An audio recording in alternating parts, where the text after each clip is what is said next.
Last week we discussed the value of connection, that we are connecting people to Jesus. That is our purpose. That is our point. People that are far away, people that have been disciples for decades. Where are we moving them to?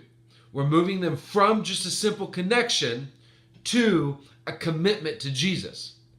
How this starts off is what we would call salvation, right? Somebody decides to commit their life to Jesus, to hear and follow Jesus, because they see that God's kingdom is worth it. God's kingdom is desirable. God's kingdom, his righteousness, his life, his infinity life, all of this is better than the life that they've put forth, and that they desire to have the eternal life that Jesus offers. But it comes at a cost. It comes at a cost of our life. Jesus said things like, love the Lord your God with all your heart, mind, soul, and strength. In order to be a disciple of mine, you have to take up your cross daily and follow me. Look, what does that sound like? That sounds like 100% commitment. It's not working for our salvation. It's by faith saying the entry level is 100% commitment. So therefore, that's what I've got. 100% commitment to you, Jesus. And look, the great thing about this, well, first of all, truly, there's never 100% commitment. God knows that, okay? He knows that. But all of our heart, the deal is this. Our heart, our mind, our soul, our strength, it grows, doesn't it? It grows over time. And wherever our heart and mind and soul and strength are right now, the bigness of all of those right now, that's what we use to love him and to be committed to him. If you're a brand new believer, where are you at in that belief?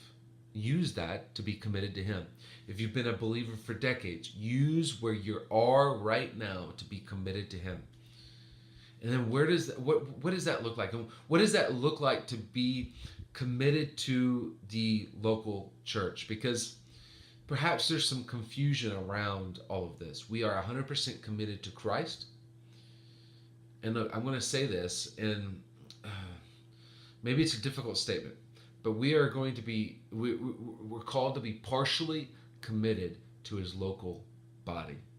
Here's what I mean by this. Nobody can give 100% of their time, their heart, their soul, their strength to the local church. It's impossible. You have other obligations, don't you? At minimum, you have family obligations, you have work obligations, you have recreation obligations.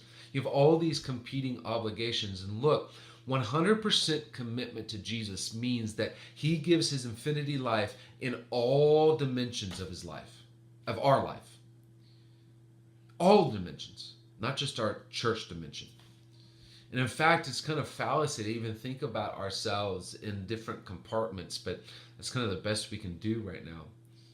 And so we're not called to be 100% committed to Jesus, but sometimes churches we're supposed to be 100% committed to Jesus, but not 100% committed to the church. And sometimes churches get that backwards. Commit to us no matter if it's really what Jesus wants or not. Sometimes churches demand so much time commitment that it is impossible to make disciples in other nations and of people who are far from God, a commandment of Jesus if we're 100% committed to him, because we are committed so much to the building of the local church. And when I make building, I don't mean the metaphorical building, but I mean the literal location of the church. It's a struggle. It's a matrix. It's not perfect. It's messy.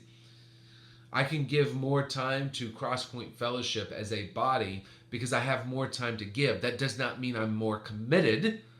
That just simply means I have more time to give. So what does this look like for you? Where are you at in your commitment to Crosspoint Fellowship? Where are you at in your commitment to Christ? And how can the outflow of being committed to Christ allow you to be committed to his local church, to the purpose of the local church, to build each other up and to rescue those far from God? Are you committed to doing those through his local church?